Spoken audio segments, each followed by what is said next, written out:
ডাল ছাড়াও যে ডাল রান্না করা যায় কখনো কি ভেবে দেখেছেন? হ্যাঁ, অবশ্যই ডাল ছাড়া ডাল রান্না করা যায়। আসসালামু আলাইকুম এভরিওয়ান, আপনাদের সবাইকে আমন্ত্রণ জানাচ্ছি নতুন আরেকটি ভিডিওতে। আশা করি সবাই অনেক অনেক ভালো আছেন। কাঁঠালের বিচি দিয়ে অনেকেই অনেক ধরনের রেসিপি করে খেয়েছেন। কখনো কি কাঁঠালের বিচির ডাল রান্না করেছেন? আমি আজকে আপনাদের সাথে শেয়ার করব কাঁঠালের বিচির এক মজাদার ডাল রেসিপি। প্রথমে আমি কাঁঠালের বিচিগুলো ভালোভাবে কেটে কুটে ধুয়ে পরিষ্কার করে নিয়েছি। তারপরে একটি পাত্রে পরিমাণ মতো পানি দিয়েছি, মানে যতটুকু পরিমাণ সিদ্ধ হতে লাগবে ঠিক ততটুকু পানি দিয়েছি এবং দিয়েছি সামান্য হলুদ এবং পরিমাণ মতো লবণ দিয়ে এবার যখন বিচিগুলোতে বলক চলে আসবে, এবার দিয়ে দিব গোটা কয়েকটা রসুন এবং অল্প কিছু পেঁয়াজ কুচি দিয়ে ঢেকে দেব সিদ্ধ হওয়ার আগ পর্যন্ত। এবার দেখুন আমার বিচিগুলো কিন্তু খুব সুন্দর করে সিদ্ধ হয়ে গিয়েছে।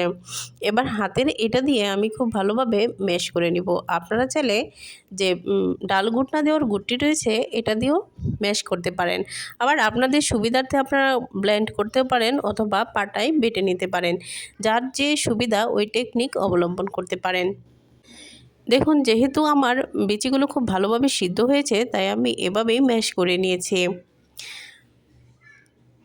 এবার আমি একটি পাত্রে পরিমাণ মতো পানি দিয়ে ম্যাশ করা যে বিচিগুলো রয়েছে সেগুলো দিয়ে দিয়েছি। এবার দিয়েছি সামান্য লবণ, যেহেতু আমি বিচি সিদ্ধ করার সময় কিছুটা লবণ দিয়েছিলাম।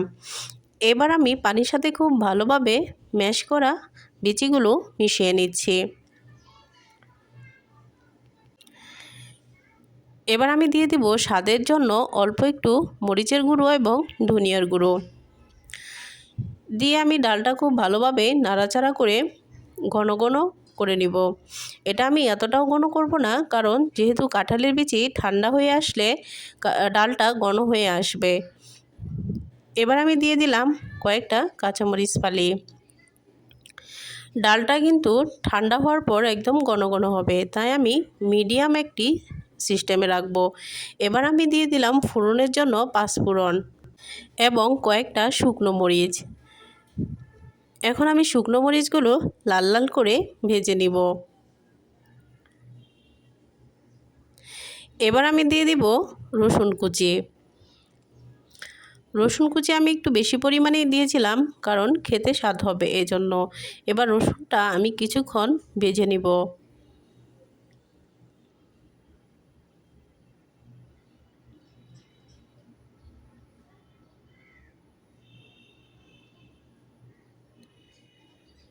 রসুন কিছুক্ষণ ভাজার পর এবার দিয়ে দিলাম পেঁয়াজ কুচি।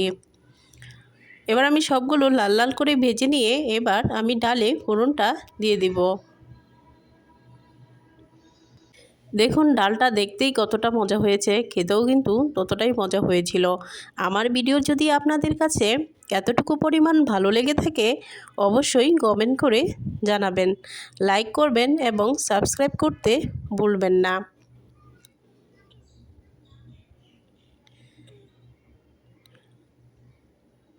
দেখুন ডালটা কতটা মজাদার হয়েছে এবং এই ডাল যখন ঠান্ডা হয়ে আসবে তখন কিন্তু আরও ঘন হয়ে আসবে আর খেতে কিন্তু আরও মজা হবে।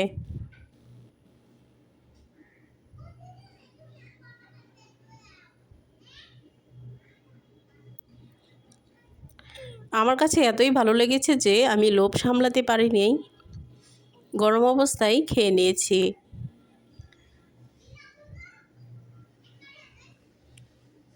আপনারা বাসায় অবশ্যই ট্রাই করবেন। আল্লাহ হাফেজ।